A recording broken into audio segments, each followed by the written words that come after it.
ప్రభువు మీతో ఉండుగాక, మీ ఆత్మతో ఉండుగాక.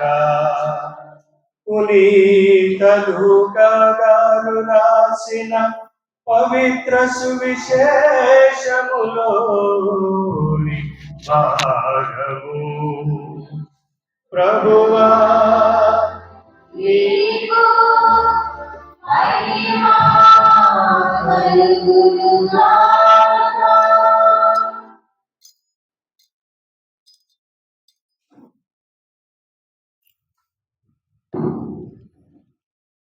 లూకా సువార్త 24వ అధ్యాయము 1వ వచనం నుండి 11వ వచనం వరకు.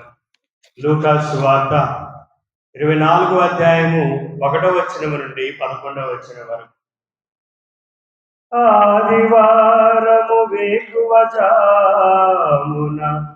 ఆ స్త్రీలు తాము సిద్ధపరచిన సుగంధ ద్రవ్యమును తీసుకుని సమాధి వద్దకు వచ్చిరి.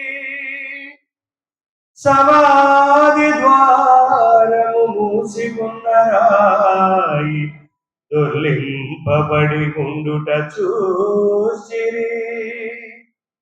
వారు సమాధిలోనికి వెళ్ళి చూడగా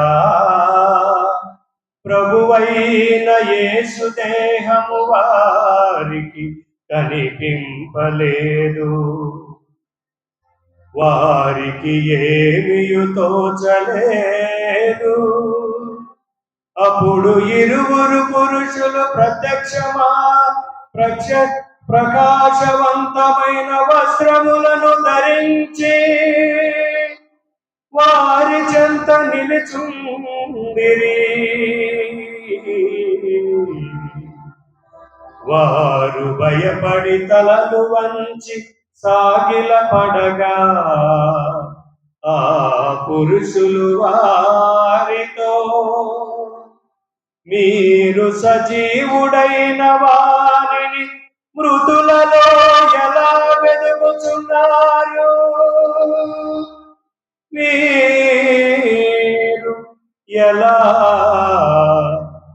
సజీవుడైన వారిని మృతులలో ఎలా వెదుకుచున్నారు? ఆయన ఇక్కడ లేడు, లేచియున్నాడు. మనుషు కుమారుడు పాపుల చేతికి అప్పగింపబడి సిలువ వేయబడి 3వ దినమున సజీవుడై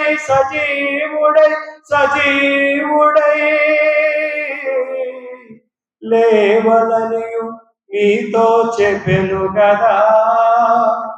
ఆయన గలిలయలో ఉన్నప్పుడు మీతో చెప్పిన మాటలు స్మరింపుడు అనిరి.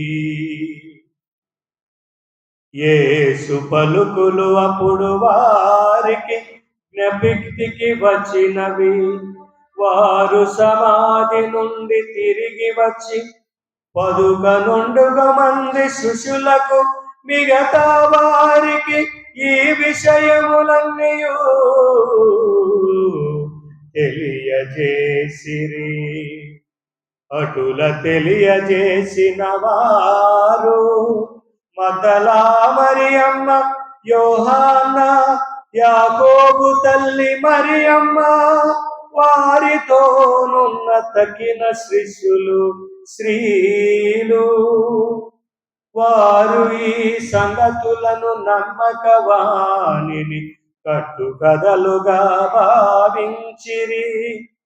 కాని పేతురు లేచి సమాధి వద్దకు పరుగెత్తిపోయి లోపలకు వంగి చూడగా నరబటలు మాత్రమే కనబడెను. ఈ సంఘటనకు ఆశ్చర్యపడుచు అతడు తిరిగి వెళ్ళెను. ఇది క్రీస్తు సువిశేషము. క్రీస్తువా నీకు స్తుతి కలుగునుగాక.